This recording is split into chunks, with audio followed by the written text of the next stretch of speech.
Well, this is it. This, for me, is the most important place in London today. It's the site of the original Globe Playhouse. So this is where William Shakespeare came to work as an actor and as a playwright.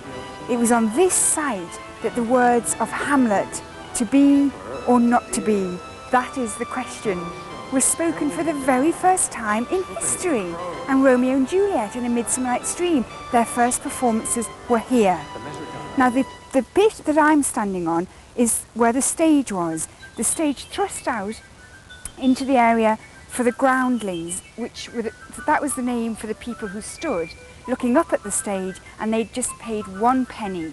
If you were a little bit more rich, you could pay 6pence, and you'd sit in the galleries and have a kind of high view down onto the central area for the stage. Now these playhouses were essentially open air venues, so the atmosphere for a play in those days was rather like a sports event. Just like now, on a fine summer afternoon, the sun is beating down upon me, then it would have been just like that in Shakespeare's day.